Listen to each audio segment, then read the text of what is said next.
मित्र, मैं आपसे बात कर रहा हूँ। कामयाब बनना है तो सही समय पर सही फैसला और सही कदम उठाना पड़ेगा। यदि आपने टाइम किया, उतनी मात्रा में आप कामयाबी से पीछे हटेंगे। आपका एक गलत निर्णय आपके सारे कामयाब हुए रास्ते को भी निस्तेनाबूद कर सकता है। आपका एक कदम नहीं उठाना भी कई मर्तबे तो आपको कामयाबी से दूर ले जाता है। तो 3 है जीवन का। कामयाब बनना है यदि तो सही समय और सही निर्णय और आपका सही कदम। जब आप कदम उठाते हैं तो यह सोच लीजिए कि आपका हर कदम क्या आपके उस लक्ष्य की ओर बढ़ रहा है जिसके लिए आपने अपना काम शुरू किया है, अपने निर्णय लिया है। मित्रों नमस्कार, सक्सेस मंत्र में आपका स्वागत। आपको मैं आप ही से बात कर रहा हूँ। मित्र, मैं सिर्फ आपसे ही बात कर रहा हूँ। यदि आपको जीवन में कामयाब बनना है तो सही समय पर सही निर्णय और पहला कदम उठाने की ज़रूरत होती है। यदि आपने ये तीनों को टाइमिंग पे कर लिया तो फिर आपकी कामयाबी ज़्यादा दूर नहीं है। आप जितना इसमें विलम्ब करेंगे उतना ही आपके लिए कामयाबी दूर होगा और आपका टेंशन बढ़ेगा, आपका सिर दर्द बढ़ेगा, आपका मानसिक तनाव बढ़ेगा, आप मानसिक अवसाद के करीब जा सकते हैं, आप अपने से खींच सकते हैं, आपको अपने जीवन में निराशा आ सकती है। तो समय रहते आपका जो चीज़ें हैं, जैसे एक मेरा विद्यार्थी है, तो विद्यार्थी है यदि 10वीं में है तो उसको निर्णय कब लेना है कि उसको कितना मार्क चाहिए। वो जब 9वीं का पास आउट हो जाता है, जिस दिन उसका पेपर समाप्त हो जाता है, 9th का पेपर ख़त्म हुआ, अब उसके बाद उसको निर्णय लेना पड़ेगा और निर्णय लेकर के अपनी कदम आगे बढ़ाना पड़ेगा। तो फिर 10th में उसका रिजल्ट शानदार होगा। ऐसे ही जो भी पढ़ने वाले बच्चे हैं, जैसे ही हमारी परीक्षाएं एग्ज़ाम समाप्त हो जाता है, हमको नेक्स्ट लेवल की एग्ज़ाम की सही टाइमिंग पर सही निर्णय और पहला कदम उठाने की उसी समय ज़रूरत है। किसी मित्र को मैथ्स में रुचि नहीं है, लेकिन वो दुनिया में देखता है कि मैथ्स से लोग बड़े कामयाब होते हैं, बड़े पैसे आते हैं, इंजीनियर बनते हैं, वैज्ञानिक बन जाते हैं, ये बनते हैं, बैंक में जाते हैं, बड़े अफसर बन जाते हैं। और वह किसी के देखा देखी यदि वो निर्णय लेता है तो यह उसका निर्णय गलत पड़ता है,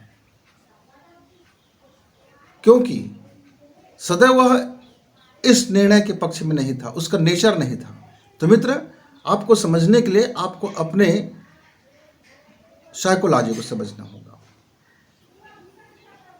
हम पहला काम तो यह है कि हम अपने नेचर की साइकोलॉजी में जीते रहते हैं। हमारा एक व्यक्तिगत साइकोलॉजी होता है, हमारा जीवन का देखने का, जीवन जीने का, अपने कामयाबी का या अपने लक्ष्य बनाने का हमारा अपना एक प्राकृतिक साइकोलॉजी होता है। हम उस प्राकृतिक मनोविज्ञान से जब तक बाहर नहीं आएंगे, या तो हम अपने उस प्राकृतिक मनोविज्ञान के अंतर्गत हम अपना लक्ष्य चुनें और अपनी खासियत को, अपनी काबिलियत को उसके अनुरूप तैयार करें और बढ़ाएं, या तो फिर हम अपने आप को रूपांतरित साइकोलॉजी में चलें, यानी कि ज़रूरत के अनुसार से हम अपने जीवन दृष्टि को बदलना, अपने वर्क बदलना, अपने निर्णय लेने की क्षमता बदलना, अपने ज्ञान को बदलना, अपनी मेहनत को बदलना, अपनी प्रखरता को बदलना, अपने आप को बदलना।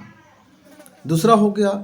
और तीसरा क्या है कि आज आपको और तेज़ी से चाहिए और गति से चाहिए, तो अपने ऐसे गुणों का तालमेल बैठाना जो गुण अलग अलग होने से विनाशकारी तो हो सकता है, लेकिन जब वह गुण आपस में मिलते हैं, कम्युनिकेशन बना लेते हैं, जब दोनों का मिश्रण हो जाता है तो वह एक ज़बरदस्त आपके लिए लाभकारी बन जाता है।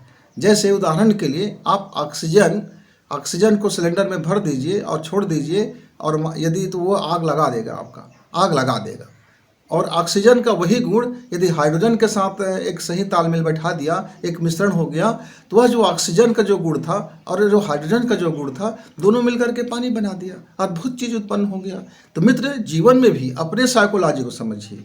आपके भीतर में जो काम है, क्रोध है, वासना है, लोभ है, कई तरह की चीज़ें हैं, जलन करने के गुण है, प्रतियोगिता करने के गुण है, दूसरों की कामयाबी से जलने का गुण है, दूसरे कामयाबी में आपको दुख मिलता है, तमाम चीज़ें हैं। उनके गुणों को यदि आप अपने उम्मीद के गुणों से मिला दें, जैसे कोई सफल हुआ, आपको जिस समय जलन हुआ तो आप उसको कह लीजिए कि देखो मैं आपसे ज़्यादा सफल होने जा रहा हूँ और मैं बेहतर सफलता अर्जित कर रहा हूँ, मैंने उसका अर्जित कर लिया है। आपको आप जलेंगे मेरी सफलता से, मैं आपकी सफलता से बिल्कुल नहीं जलूंगा। मैं आपकी सफलता को धन्यवाद देता हूँ। आप अंदर को ये बात को समझाइए। जैसे आपका क्रोध है, क्रोध आ रहा है, आपको अपने कामयाब नहीं मिला है, आप फेलियर हो रहे हैं, आपको बड़ा क्रोध आ रहा है, तो अपने क्रोध को अपने उस काम में लगा दीजिए कि जहाँ से आपको कामयाबी के लिए आज ज़्यादा आपको एनर्जी की ज़रूरत है। क्योंकि एनर्जी का दूसरा स्वरूप होता है क्रोध, एनर्जी का ही दूसरा स्वरूप होता है लोभ, एनर्जी का ही दूसरा स्वरूप होता है वासना, एनर्जी का ही दूसरा स्वरूप है आपका बॉडी में कई तरह की चीज़ें उत्पन्न होना। तो आप इसका दूसरे गुण से हीलिंग कर लीजिए, उपचार कर लीजिए, मिश्रित कर लीजिए, और देखिए जब आपका कम्युनिकेशन गुण जो मिलेगा तब फिर आप अपने उसी काम को, काबिलियत को आप कितना तेज़ी से बढ़ा सकते हैं। तो मित्र, यदि आपको काबिल बनना है तो पहला तो है निर्णय लेने की कला। क्या है निर्णय लेने की कला? कि कई मर्तबे हम अभी का लाभ सोचते हैं और सोचते हैं कि मैं इतना बड़ा निर्णय करता हूँ तो मुझको अभी किस कंडीशन में होगा, क्या मैं इस कंडीशन में अपने आप को रख सकता हूँ, क्या मैं अपने आप को इस कंडीशन में झोंक सकता हूँ, क्या मैं अपने जीवन को कैसे जी सकता हूँ। तो कई हमारे मित्र उस जीवन को जीने के आदी नहीं होते, उस कठिनाई से गुजरने के आदी नहीं होते, और एक बड़ा निर्णय ले लेता है और वो कदम उठा देता है, लेकिन जैसे रास्ते में चलता है तो वह धराशायी होकर के वह गिर जाता है, वो उसका मनोबल टूट जाता है, वो हताश हो जाता है, निराश हो जाता है, क्योंकि कठिनाइयों से जूझने का उसका अभ्यास नहीं रहता है। तो मित्र, जब आप अपना गोल तैयार करें तो गोल तैयार करने से पहले आप देखें कि उस रास्ता में आप कितनी मेहनत कर सकते हैं और कितना आपका स्वाभाविक उस पर मेहनत है, और कितना आप अपने उस स्वाभाविक मेहनत को आप रूपांतरित कर सकते हैं, और कितना आप अपने गुणों को मिश्रित करके अपने बेहतरीन साइकोलॉजी में आप उसको ला सकते हैं। मेरा एक मित्र है जो अपने कामयाबी के लिए पिछले 10 साल से जूझ रहे हैं, और वो इतने जूझ रहे हैं कि दूसरे को लगता है कि ये व्यक्ति इस मार्ग पे क्यों अभी तक पड़ा हुआ है। तो मित्र, मैं आपको समझा दूं कि आपकी कामयाबी यदि आपको पाना है तो आपको अपनी लड़ाई लंबी लड़नी पड़ती है। आप ऐसा मत सोचिए कि मैं कल इस काम को कर रहा हूं तो परसों मुझको कामयाबी मिल जाएगा और नरसों में जश्न मनाऊंगा, मैं 2 दिन के बाद बहुत जश्न मनाऊंगा, और जश्न की तैयारी करने में लग गए, जश्न की तैयारी करने में लग गए तो आपका होगा क्या? तो फिर आपके लिए निराश होने का एक कारण बन सकता है। तो इसमें भी हमारे कुछ मित्र क्या होते हैं, मान लीजिए उसको पहले स्टेप पर सफलता मिला, सक्सेस मिल गया, अब वो उस पर खुश नहीं होता, वो नाराज हो जाता है कि अरे यार मुझको तो ये स्टेप में इस समय मिल जाना चाहिए था, मैं पीछे चल रहा हूँ। तो एक दूसरा साइकोलॉजी होता है कंपेयर का, वो हमेशा दूसरे की सफलता से अपनी सफलता को मिलान करते रहता है, तुलना करते रहता है कि उसने कितने तेज़ी से ग्रोथ किया, मैंने कितने तेज़ी से मुझको ग्रोथ करना था, मैं क्या उससे कम हूँ। यानी उसका जो उससे कम है या नहीं है वो नेचर का स्वभाव है, लेकिन वो अंदर में एक जलन को पाल लिया। उसने एक उस व्यक्ति के पीछे में अपनी एक ऐसा मनसा छोड़ दिया कि मैं क्या उनसे कम हूँ, यानी कि आप उसको छोटा करने में लग गए। तो आपका जो ब्रेन है, आपका जो मस्तिष्क है, वह फिर आपको छोटा करने लग जाता है। आप जैसे जैसे दूसरे को छोटा करते हैं आपका मस्तिष्क आपको छोटा करने लग जाता है, क्योंकि उसको ये नहीं पता कि आप किसको छोटा कर रहे हैं। आपने जो वाइब्रेशन दिया, जो आपने चेतन मन को आदेश दिया कि मैं उससे छोटा नहीं हूँ, तो छोटा नहीं हूँ को लिया नहीं लिया अलग है कि छोटा शब्द आया और हावी हो गया आपके लाइफ में।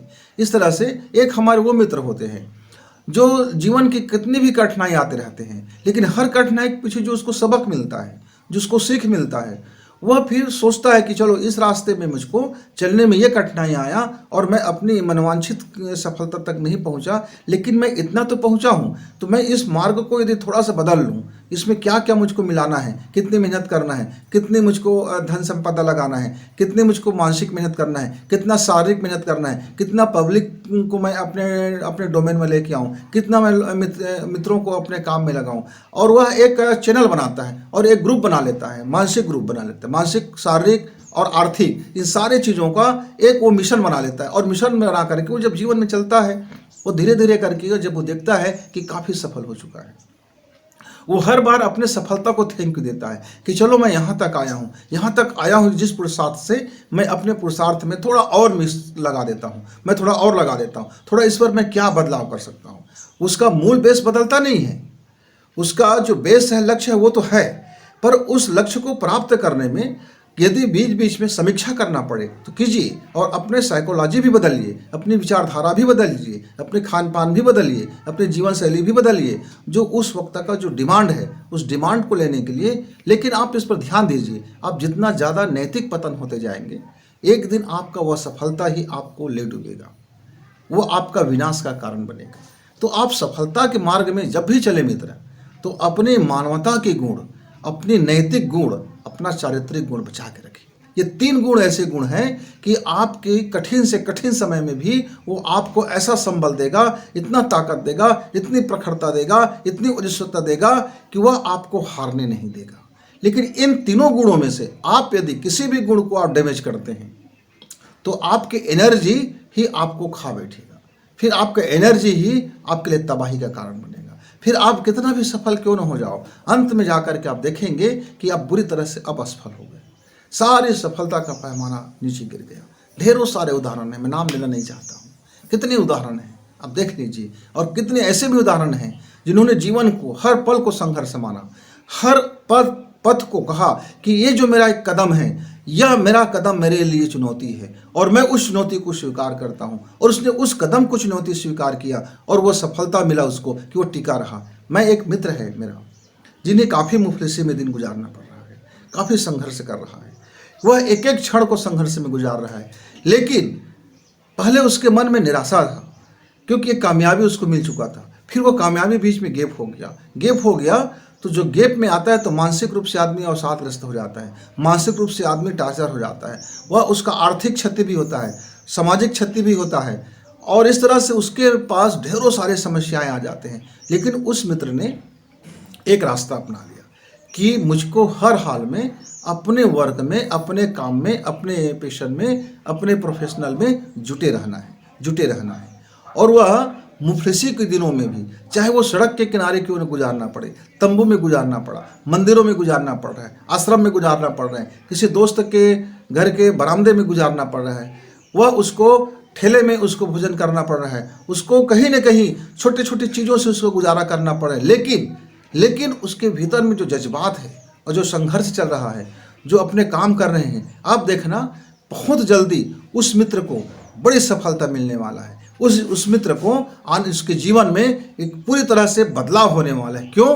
क्योंकि जो भी कठिनाइयाँ थी, जो भी परिश्रम था और जो भी दुर्दिन था, और उस समय में उसने अपने मनोबल को बचा के रखा, उसने अपने नैतिक पथ को बचा के रखा, उसने अपने चरित्र को बचा के रखा, उन्होंने अपने काम करने की क्षमता को बचा के रखा, उन्होंने अपने भीतर का धर्म को बचा के रखा, वह अपने जीवन को बचा के रखा। वह उसकी मानसिकता में अब सिर्फ पॉजिटिव है, सकारात्मक सोच है, एक उम्मीद है, एक विश्वास है जिसको वह डिगने नहीं दे रहा है। अब उसके जीवन की सारी कठिनाइयाँ वो धीरे धीरे आप देखेंगे कुछ समय के बाद धीरे से उसके जीवन में वो खुशबू आना शुरू होगा, वो रास्ता मिलना शुरू होगा, वो लोग मिलना शुरू होंगे। क्यों? क्योंकि वह वातावरण ने उसको परख लिया, इस एक चुंबक शक्ति ने उसको परख लिया, एक साइकोलॉजी ने उसको परख लिया। अब वह अपना हीरा वह अब दुनिया के सामने लाने वाले हैं। तो ऐसे आपको रूपांतरण करना पड़ेगा, अपने आप को रूपांतरण करने पर, अपने साइकोलॉजी को रूपांतरण करना पड़ेगा, अपने जीवन के संघर्ष को रूपांतरण करना पड़ेगा। और जैसे जैसे आप रूपांतरित सही टाइमिंग में करते हैं तो सही कदम आपका होता है। जब सही निर्णय में आते हैं और सही कदम उठाने लगते हैं तो जो आपका जितना भी परिश्रम था उसका बहुत जल्दी आपको परिणाम मिल जाता है और फिर जीवन में सफल हो जाते हैं। अब उस मित्र का जो दुर्दिन में आप कहेंगे कि वो तो मुफलिसी में दिन गुजार रहा है, अभी उसको सफलता कहाँ मिला है? मिला ही नहीं मित्र, उसने इतनी कठिन संघर्ष करने की क्षमता हासिल कर लिया, उसका जीवन का पहला सफलता। अपने वह दुर्दिन में भी वह अपने सारे गुणों को बचा के रखा, उसकी दूसरी सफलता। वो लगातार संघर्ष कर रहा है, बिना हारे हुए, थका हुआ है, फिर भी नहीं थक रहा है, लगातार अपने मार्ग में वो डटा हुआ है। यह उसकी तीसरी सफलता है।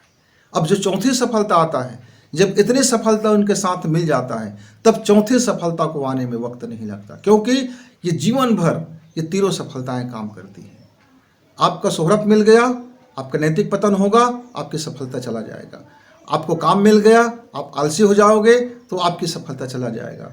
आपका सम्मान होने लगा, आप इतराने लगोगे तो आपकी सफलता चला जाएगा। तो जो जीवन में जो 3 सफलता उन्होंने अर्जित किया है, वो कठिन श्रम से अर्जित किया है। उसकी मूल्य जानता है वो, उसकी वैल्यू जानता है वो, उसकी कीमत उसको समझ में आ गया है। अब कामयाबी उसके जीवन में निश्चित ही आएगा। मित्रों, आपके साथ भी यदि ऐसा कोई घटना हो रहा है तो आप अपनी सफलता को नए दृष्टिकोण से देखिए, आप अपने परिश्रम को नए दृष्टिकोण से देखिए, आप अपने कामयाबी को नए दृष्टिकोण से देखिए। जूझते रहिए, संघर्ष करते रहिए, अपने काम पर लगे रहिए।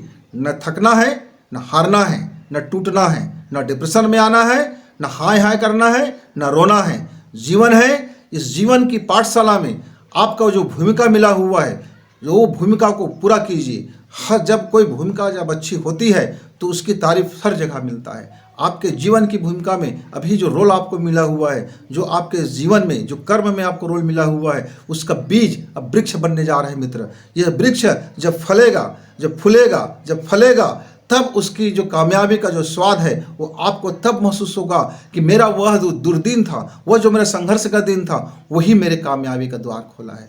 मित्र, बहुत सारे मित्र इसको तुरंत समझ नहीं पाते, उसको समझने में वक्त लगता है, पर अपनी साइकोलॉजी को समझिए मित्र। और आपको काबिल बनना है, आपको काबिलियत पैदा करना है, आपको तब जाके आपको सफलता मिलती है। और यह साइकोलॉजी आप समझिए कि जो आपका नेचर का साइकोलॉजी है उसको रूपांतरित कीजिए। रूपांतरित हुए साइकोलॉजी को आप उसको मिश्रित कीजिए। और ये तीनों साइकोलॉजी में जिस साइकोलॉजी की जब ज़रूरत पड़ती है उसका इस्तेमाल करना सीखें। यही है सही निर्णय, यही है सही कदम और यही है सही वक्त। मित्रों, फिर आपके साथ आएंगे और मेरी शुभकामना कि आप काबिल बनो, आप अपनी नेचुरली साइकोलॉजी को समझो, आप अपने को रूपांतरित करने के तैयार हो जाइए और आपका पहला कदम, आपका सही कदम, आपका सही निर्णय आपके जीवन में कामयाबी देगा, कामयाबी देगा और कामयाबी ही देगा। नमस्कार।